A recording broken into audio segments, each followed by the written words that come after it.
¿Cómo van a llegar a acuerdos en la convención? ¿Cuáles van a ser los principales temas que se van a discutir en ellos?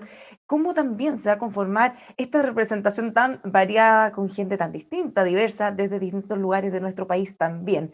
Estamos haciendo un esfuerzo para poder conocerlos un poco más en profundidad y hoy en esa misión estamos junto a Mauricio Daza. Él es constituyente electo independiente por la lista Regionalismo Ciudadano Independiente. ¿Cómo está, Mauricio? Felicitaciones antes que todo.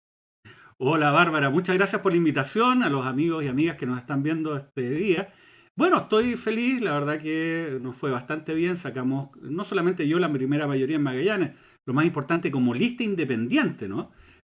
Sacamos una primera mayoría que va un poco en la línea de lo que ha ocurrido en el resto del país, en el sentido que han sido precisamente los independientes quienes hemos tenido una votación muy importante y la posibilidad de acceder de forma masiva a esta convención constitucional. Eso tiene nervioso a algunos, pero la verdad es que yo creo que tiene que ser al revés. ¿Ah? Es una tranquilidad de que va a haber una representación muy variada en la convención y que, bueno, va a ser un puntapié inicial para tener un trabajo que sea consistente y que se pueda proyectar de manera estable en el tiempo. Bueno, justamente el hecho de que hayan tantos independientes abre a todos la inquietud de saber, bueno, quiénes son, qué piensan, cuáles son las cosas que van a defender con más fuerza. Pero un paso antes de eso, ¿por qué emprender este desafío, Mauricio? ¿Por qué haber postulado a la convención, ahora ya electo, para la constituyente? Bueno, la verdad es que yo he sido un abogado litigante en mucho tipo de causas y me ha tocado presenciar, ver, ¿no? Cómo opera el sistema en general, ¿no? Cómo opera esta constitución y la verdad que he llegado a la conclusión de que acá se requieren de cambios profundos, de que nuestra constitución es una suerte de camisa de fuerza y muy engañosa en el sentido de que se muestra como una constitución liberal, ¿no? Que garantiza derechos, pero que en la práctica, si uno va bajando los contenidos, resulta todo lo contrario y que se ha permitido, además de que determinados grupos de nuestra sociedad capturen la institucionalidad del Estado, lo que ha generado obviamente una falta de credibilidad que pone, yo diría que en serio riesgo la estabilidad democrática en nuestro país. Y yo creo que la única manera de poder generar cambios que nos permitan retomar el mundo, el rumbo de una sociedad moderna, instalada en el siglo XXI, es a partir de una nueva constitución. Entonces, por eso es que di este paso. La verdad que a mí me han ofertado muchas veces por el tema de la visibilidad pública que he adquirido por los casos que me ha tocado litigar, especialmente en contra de la corrupción en la política, SQM, Penta, Corpesca, me habían ofrecido toda clase de cargos. Yo, la verdad que ese no era por lo menos mi desafío, no era algo que me interesara, pero esto es algo único, es algo muy distinto. Por un año, la posibilidad de ayudar a escribir una nueva constitución. Así que eso es lo que me motivó. Ahora, esa experiencia en terreno, litigando, de alguna manera da una ventaja respecto a tener muy claro cuáles son los temas constitucionales que deben estar en la Carta Magna, cuáles son los temas que deberían ser materia de ley, que probablemente pueda ser alguno de los puntos también, o uno de los problemas o piedras de tope que se vayan viendo en la convención. Absolutamente, yo tengo la ventaja de que a partir, obviamente, de mi ámbito de litigación, del ejercicio profesional, donde fui muchas veces al Tribunal Constitucional, donde he tenido que alegar en las cortes, ¿no? Creo que he alegado en todas las cortes de Chile, por lo menos las cortes en términos de corte de apelaciones, Tribunal Constitucional, Corte Suprema, en causas que han sido bastante complejas, ¿no? Me ha ayudado a entender cuáles son aquellos cambios precisos que se requieren. Y yo con eso, la verdad es que tengo una claridad meridiana sobre los cambios que pretendo impulsar en la convención. Teniendo claro, ¿no?, que es una convención diversa, yo a esa diversidad no le tengo temor. Creo que es la diversidad que existe en nuestro país. Y para poder construir un ordenamiento constitucional que sea estable, lo que necesitamos es que toda esa diversidad se exprese y participe precisamente en el órgano que va a estar a cargo de la redacción de estas normas. Entonces, bueno, yo creo que es una ventaja, ¿no? Pero también tenemos que dialogar eh, con los distintos representantes que han sido electos en esta convención, aun cuando no tengan una experiencia como la mía, ¿no? De la posibilidad de no solamente verlo del lado académico, yo también me he dedicado a esa área, sino también del lado práctico. Hay muchos actores del mundo social, ¿no? Hay mucha gente que los ningunea, ¿no? De alguna manera. pero yo creo que son valiosos, ¿no? Y acá los debates se van a dar en distintos planos, no van a ser solamente dogmáticos constitucionales, sino van a haber muchos otros planos que son igualmente relevantes donde todos vamos a poder aportar. Va a ser muy interesante el poder llevar las experiencias, las vivencias, los problemas que se viven en el día a día, que muchas veces son invisibilizados, bueno, y tener obviamente este conocimiento técnico que van a tener muchos de ustedes para poder concretarlo en un texto. Ahora, pensando ya más de lleno en los contenidos, usted tiene una dualidad, por un lado como abogado, lo que hemos estado conversando, pero por otro lado como representante de Magallanes. Ha mencionado que quiere cristalizar las demandas que han planteado en su campaña la gente que lo ha visto en el puerta a puerta, en terreno. Cuéntenos de las dos cosas, cuáles son sus prioridades, los ejes más importantes para su programa, lo que va a buscar en la convención. Es que esos dos ámbitos se comunican, ¿ah? Y eso es bien importante señalarlo, porque el contenido de la Constitución se tiene que vincular precisamente con aquellos anhelos de cambio que han sido expresados por gran parte de la ciudadanía. Pero esos anhelos uno los tiene que articular, y los tiene que articular en normas constitucionales que puedan expresar precisamente de una manera adecuada esos anhelos y también generar a partir de aquello un ordenamiento constitucional que sea consistente, ¿no? Y esa es la parte técnica, por decirlo de alguna forma, pero la técnica es vacía si es que no se le da un contenido, ¿no? Una dirección. Y ese contenido y dirección se lo dan los requerimientos ciudadanos, ¿no? Entonces, por eso estos dos planos convergen y tienen que converger de una manera adecuada.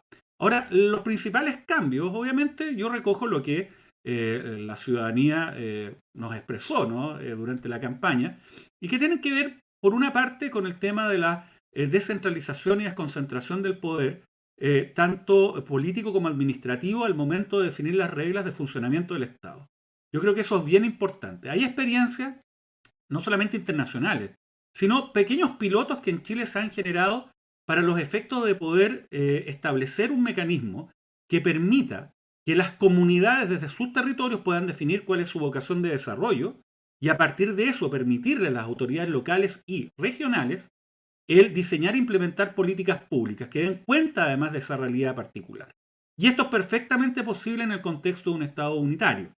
Están los mecanismos de manejo integrado de cuencas, ordenamiento territorial, que se han ocupado, como te señalo, en forma piloto, muy restringida, que permiten estos procesos. Yo creo que esto hay que utilizarlo como un puntapié inicial, como una base para los efectos de poder mirar, ¿no? La organización del Estado de una manera diferente. Lo otro, ¿no? Que genera mucha suspicacia en varios sectores tiene que ver con el tema de establecer un catálogo de derechos sociales que estén garantizados, donde el Estado ya deje de tener este rol subsidiario, tenga un rol que sea principal para poder garantizarlos con prescindencia del lugar donde se viva y el tamaño de la billetera de la familia.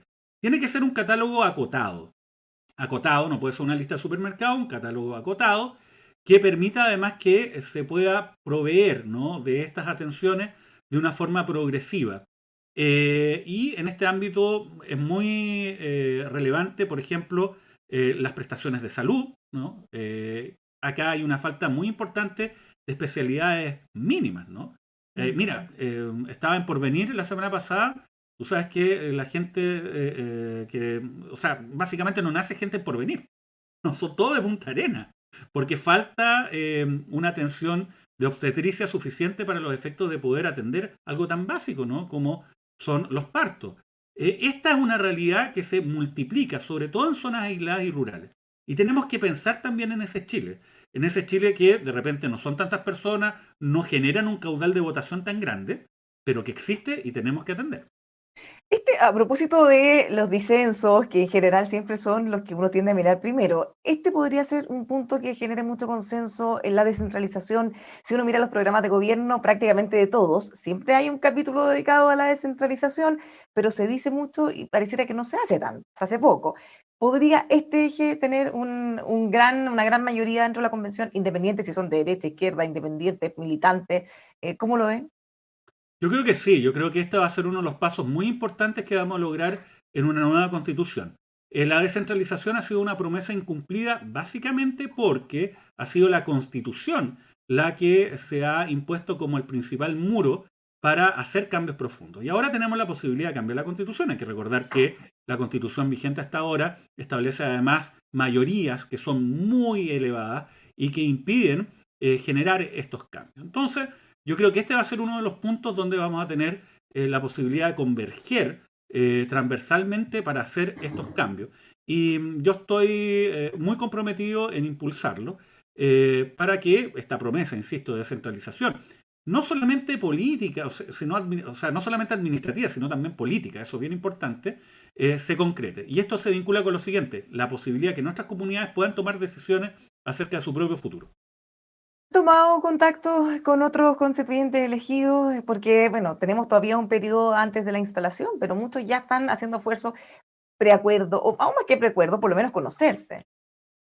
Bueno, la verdad es que sí, hemos tenido contacto, yo formaba parte de un colectivo que se llama Comunidad para la Dignidad, que éramos candidatos de todo el país, que nos habíamos comprometido a que en el caso que llegáramos a la convención, más allá como llegáramos, ¿verdad? Porque ahí había distintos puntos de vista, yo era la tesis de ir como independiente completamente, juntar las firmas y levantar una lista. Habían otras personas que decían, no, yo me voy a ir con algún partido político, ¿no? Y voy a ir independiente dentro de la lista. Pero llegamos al compromiso de actuar en forma conjunta, por lo menos en aquellos temas que son los más relevantes para nosotros. Entonces he hablado con Jaime Baza, con Jorge Baradit, que éramos parte de ese colectivo, Daniel Estingo también era parte de ese colectivo, no hemos logrado contactarlo todavía, pero va a ocurrir. He hablado también con los constituyentes de varios de regiones, ¿no? Estamos también ahí tratando de elaborar algún cronograma de reuniones porque estos temas nos interesan. O sea, ya Y he están hablado con otros generando, constituyentes así en forma dispersa, así que sí, claro, hemos ya tenido están contacto. generando vínculos desde ahora, cosa que ese primer día, el primer minuto cero, digamos, no va a ser totalmente desconocido recién a verse. Probablemente ya van a haber tenido todo contacto antes, o parte importante. Claro, yo a varios los conozco, ¿no? De distintos ámbitos, así que ahí se va a ir generando, yo creo que un contacto. La gran mayoría de nosotros siento que estamos por impulsar una agenda de cambios que nos coloque bajo los estándares de un Estado democrático de derecho occidental del siglo XXI, ¿no? Todos estos temores, que lo que pasa es que también la gente le tiene temor a lo desconocido, ¿no? Y yo diría que eso también es muy aplicable a las cúpulas empresariales y políticas de nuestro país, que se han acostumbrado a manejar el país desde una lógica mucho más restrictiva, ¿no? Son pocos los actores que finalmente toman las decisiones importantes. Pero Pero acá también, esto se abrió, ¿no? también en la gente hay, tal como dice, la incertidumbre o el no saber más o menos lo que viene, en muchos genera temor, en muchos paraliza incluso. Y justamente en esa línea, para ir abordando, también hacerse cargo de eso, ¿cómo ve la posibilidad de llegar a acuerdo en la convención? ¿Cómo ve el ambiente que se va a generar? ¿Lo ve complejo? ¿Lo ve fácil? Sí, lo primero, yo no siento que la gente esté asustada de que nos vamos a transformar en Cuba. O sea, yo creo que eso es un discurso que es un poquito dirigido, digamos. No es así. Yo noto a la gente entusiasmada, alegre, queriendo participar. ¿Ah? Y yo diría que eso es lo primero. Ahora, respecto al tema de los acuerdos, sí, mira, lo que pasa es que la noción acuerdos se ha desprestigiado durante los últimos 30 años. Para decirlo de alguna forma, en el metalenguaje de la transición, la expresión política de los acuerdos significa algo. Y ese algo significa, para gran parte de la ciudadanía, que se coloca en una misma mesa el interés general con el interés particular de grandes grupos económicos en una posición de igualdad. Y se negocian estos intereses a puertas cerradas por un conjunto de personas, ¿no? A espaldas de la ciudadanía. Eso es lo que ha sido la política de los acuerdos, ¿no? En la práctica. Y esa política de los acuerdos no tiene cabida en este proceso constituyente, porque el interés general pesa más que el interés particular de los grandes grupos económicos que en la práctica han manejado el país durante los últimos 30 años. Y esto lo tienen que entender todos los actores de la vida social, ¿no? Y en ese sentido, obviamente no va a haber una cocina, entre comillas, no va a existir la política de los acuerdos a los 90, porque eso es precisamente lo que las personas han señalado que no quieren más. No, lo dijeron en el plebiscito, no solamente al señalar sí al apruebo, sino también, ojo, al decir, ¿sabe que no queremos parlamentarios en la Convención Constitucional? Y ahora con el apoyo que se han dado en forma masiva a los independientes. Ahora, lo que esto significa no involucra el rechazar algo que es natural, que es conversar, que es la posibilidad de poder, de alguna manera, aunar voluntades para los efectos de poder avanzar en una agenda común en aquellos temas que involucre concretar los cambios que nos ha mandatado la ciudadanía. El qué ha sido un mandato ciudadano, el cómo tenemos que conversarlo y hablarlo en la convención y además, sobre todo, con total transparencia. Esta convención constitucional tiene que ser a puertas abiertas. El ejercicio de crear esta nueva constitución no se puede reducir a que se hayan elegido a miembros de la convención constitucional que se van a encerrar en un palacio en Santiago y después de un año vamos a salir con un texto que le vamos a decir a la gente, vótenlo a favor. ¿Y Eso sería usted un ve que fracaso. van a tener que implementar, o sería buena idea implementar mecanismos de democracia participativa, tratar de incorporar a la gente lo más posible en forma activa también en el trabajo que ustedes hagan? Sin duda, yo estoy de acuerdo con esa noción de rodear la constituyente, pero rodear la constituyente no significa tener una turba de personas con antorcha y una guillotina afuera del Palacio Pereira. Lo que significa es que la sociedad civil se encuentre convocada a participar en este proceso, se encuentre convocada no solamente a participar viendo lo que estamos haciendo, sino escuchándola. Y en este sentido, por ejemplo, con el tema del reglamento, que va a ser el primer gran debate, bueno, ¿por qué no establecemos de que la convención en pleno tiene que funcionar a lo menos una vez, en todas las regiones de nuestro país? ¿Por qué no establecer que los comités que se vayan a crear para abordar temáticamente distintos ámbitos de la nueva constitución también vayan a terreno con las personas, más allá de definir una estructura, una plataforma digital que nos permita, ¿no?, estar en contacto con las personas con además transparencia total? Acá todas las reuniones tienen que ser Y en, transmitidas en vivo a la ciudadanía. y en esa misma discusión del reglamento, porque están todos los ojos puestos en otras cosas, ¿cuál es la postura que usted tiene respecto a respetar las reglas, el marco que se le fue impuesto a este proceso cuando se creó en la reforma constitucional?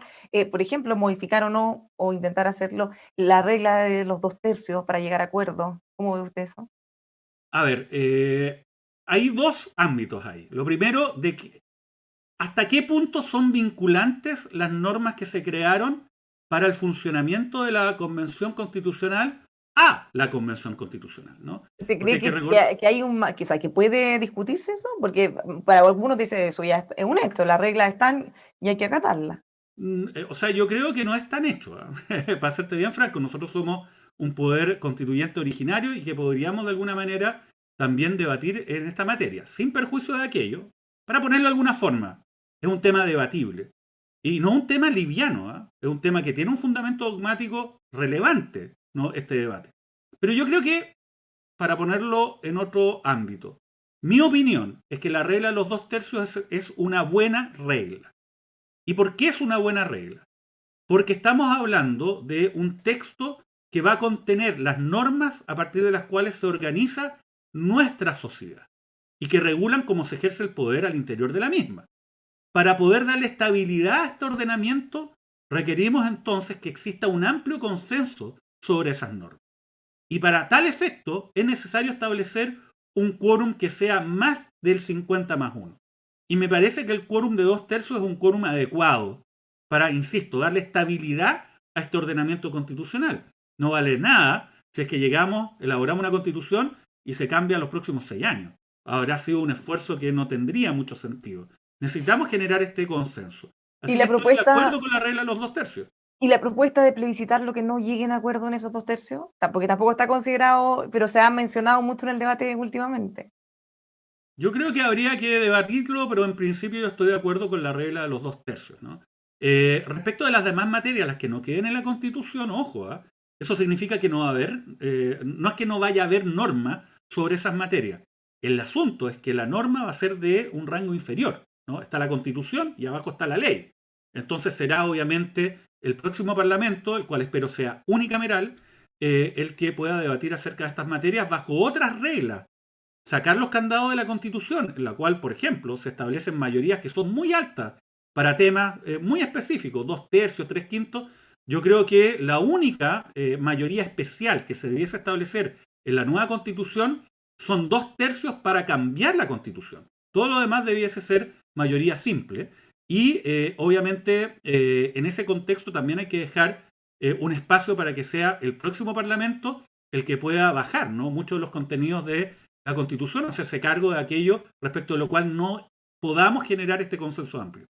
Mauricio, finalmente, a propósito de la incertidumbre que ha generado este proceso, que además va a durar por lo menos un año, no sabemos si eventualmente eso se puede discutir también. ¿Sería buena idea, usted cree que podría ser una buena idea partir discutiendo los temas económicos para de alguna u otra manera ir dando certeza? Incluso mucha gente nos ha dicho, a ver, los acuerdos probablemente van a ser mayores a los que se piensan y quizás sería bueno ir zanjando eso desde un principio. ¿Le parece que es una buena idea o no necesariamente? No necesariamente, pero yo también llamo un poco a la cordura y a la tranquilidad. Acá el punto de partida de la Convención Constitucional y de la nueva Carta Fundamental tienen que ser los derechos fundamentales consagrados y garantizados por tratados internacionales en materia de derechos humanos. Y acá, para decirlo derechamente, muchas personas tienen temor con el derecho de propiedad, poco menos de que esta convención le va a expropiar a medio Chile sus bienes y va a establecer, ¿no?, un poder central del Estado. No, eso no veo que esté el ambiente para aquello, más allá de voces que también lo pueden plantear. Pero eso es importante en la mayoría de los 2/3. Acá el derecho de propiedad se encuentra consagrado en el artículo 21 del Pacto de San José de Costa Rica, la Convención Americana de Derechos Humanos, pacto que ha sido suscrito, además celebrado por Chile y ratificado por nuestro país. Y además se establecen condiciones que son muy similares a la de la actual Constitución, ¿no? Se establece el rol social de la propiedad de la misma forma como se establece en el texto vigente de la Constitución, ¿no? Y se establece el principio de que solamente se puede afectar la propiedad privada en casos que sean de bien común. Y además con mecanismos que garanticen que esto no sea ejecutado de manera abusiva. En mi caso, yo creo en una sociedad de derechos, libertades y garantías, ¿no? Una sociedad moderna. No hay que temer a aquello. Y yo creo que esa es la visión que se va a imponer. Así que la gente que está adelantando de que acá vamos a estar con una constitución chavista, ¿no?, yo creo que no están viendo bien la realidad del panorama general. Y ahora sí, lo último, muy breve porque se nos acabó el tiempo. ¿Le parece que el periodo para discutir estos temas tan complejos es razonable? ¿9 meses que se puede extender a 12 o quizá habría que discutir la posibilidad de prolongarlo? Yo creo que sería una vergüenza el que nosotros planteemos a la ciudadanía prolongar el periodo de un año. Es un plazo corto y muy desafiante, pero no podemos estar diciendo, ¿sabe qué? Nos quedan 2 semanas y tenemos el 70% de la Constitución, denos más tiempo. Eso la verdad es, de alguna manera, traicionar la confianza ciudadana. Tenemos que enfocarnos. Acá el principal desafío es pasar de un periodo que va a existir, ¿eh?, te lo adelanto, seguro que va a existir. Un periodo de declamación, de grandes discursos muy rimbombantes acerca de los temas más profundos de la democracia en Occidente durante los últimos años, ¿o no? Los últimos Después se van a asustar, va a decir, centenas de años, así claro, los va a últimos pasar todo el siglos. tiempo sin hacer nada, Claro, mejor apurémonos. es que tenemos que pasar a propuestas normativas. Si Mm. ese es el tema, yo no voy a estar tan enfocado en esos discursos, como te digo, acerca de los fundamentos de la democracia en los últimos siglos, ¿no? Y todos esos discursos rimbombantes que tenemos espacio para hacerlo. Va a haber un espacio de catarsis, obviamente, porque Pero sale poquito, dice. son muchos los sectores que han sido invisibilizados y por primera vez van a tener un espacio público relevante donde pueden incidir para poder intervenir. Pero dicho eso, necesitamos avanzar en texto, en norma, para poder cumplir esta labor en el plazo de un año. Yo me voy a enfocar en eso, por lo menos, y voy a tratar de articular, ¿no?, convergencias para poder avanzar en la agenda de cambios que pide la ciudadanía y colocar a Chile bajo los estándares, insisto, de un Estado democrático de derecho del siglo XXI en Occidente. Muchas gracias, Mauricio. Felicitaciones nuevamente y todo el éxito en la convención. Con eso ganamos todos y sale bien. Muchas gracias. Muchas gracias a ti, que estés muy bien. Ya, pues los dejamos a todos invitados a seguir conociendo a los constituyentes junto a nosotros aquí en emol.com.